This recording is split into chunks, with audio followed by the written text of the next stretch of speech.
Je vais faire une psychosociologie des sorties de couple autour de la question du restaurant, du cinéma, d'aller chez les uns, d'aller chez les autres. On dirait que c'est une systématique un petit peu simpliste, mais je pense qu'elle a une certaine valeur au niveau subconscient, si on peut dire.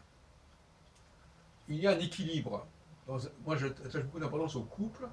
Le couple, c'est l'éducation, c'est le symptôme d'une compréhension de l'existence de deux mondes bien distincts, celui des hommes et celui des femmes. Et c'est là qu'il y a une prise de conscience, justement, de cette différence. Il ne s'agit pas de. Le couple n'a pas la négation de cette différence, mais au contraire la prise de conscience de cette différence. Donc, il faut qu'il y ait un équilibre.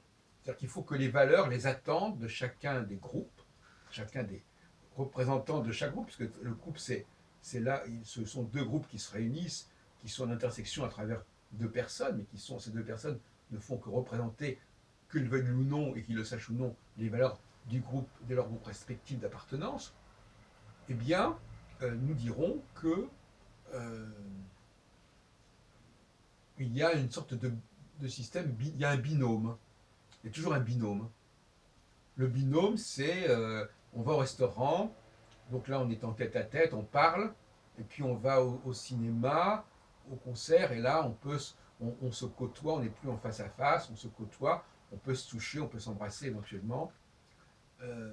Dans le cas du restaurant, on est un peu à ciel ouvert, enfin on est avec d'autres personnes qui nous regardent, qui nous observent. Au cinéma, on est quand même plus ou moins dans une certaine forme d'intimité.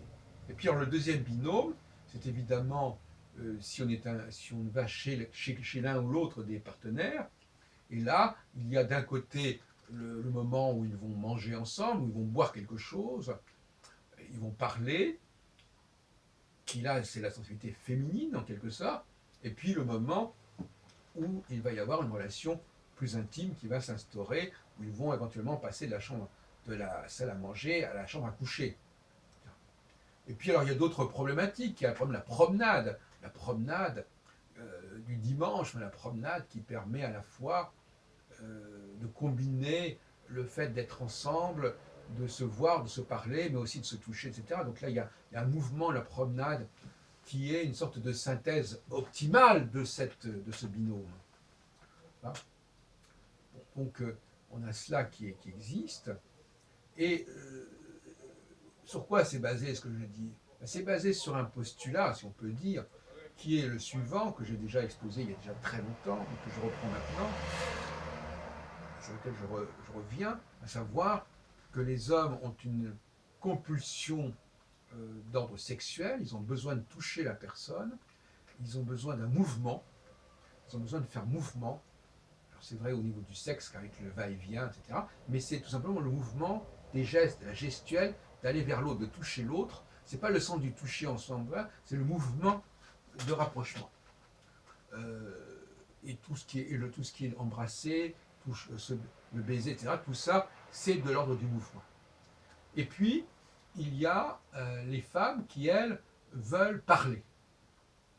John Gray, d'ailleurs, l'a bien dit dans sa série, les hommes viennent de Mars, les femmes viennent de Vénus. Elles veulent parler, elles veulent s'exprimer, elles veulent dire quelque chose, et elles veulent aussi qu'on parle avec elles, parce qu'en parlant avec elles, elles captent des informations, la façon dont on leur parle, la façon dont on... voilà, il y a un apprentissage de la parole, autour de la parole, qui les intéresse et qui les informe. Et c'est un peu ça dont il s'agit. Il s'agit d'être informé. Et les informations ne viennent pas de la même source selon qu'on est homme ou femme. Donc effectivement, il y a cette diversité. Bien entendu, au bout d'un certain temps, l'homme apprend à parler doucement et à dire des choses agréables pour séduire la femme. La femme accepte des rapports sexuels pour garder l'homme, etc. Donc il y a effectivement une problématique de ce genre-là. Mais néanmoins, il ne faut pas confondre entre les pulsions profondes de la personne et le fait qu'elle accepte l'autre et qu'elle accepte d'entrer dans le monde de l'autre sans pour autant complètement s'y épanouir.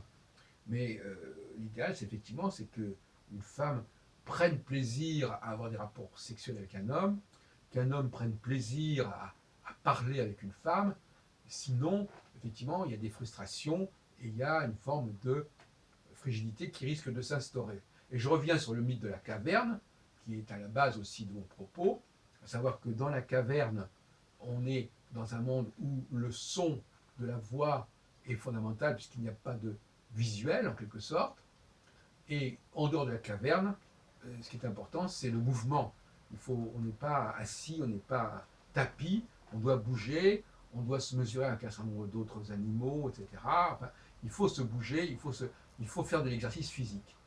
Et par conséquent, le rapport sexuel s'inscrit dans un processus de gymnastique, dans un processus de sport. Ce n'est pas que le rapport sexuel, c'est un ensemble plus complexe qui implique une dépense physique qui est liée au fait d'être en dehors de la caverne. Alors qu'à l'intérieur de la caverne, la dépense physique est faible et donc on va dépenser beaucoup plus au niveau de la parole.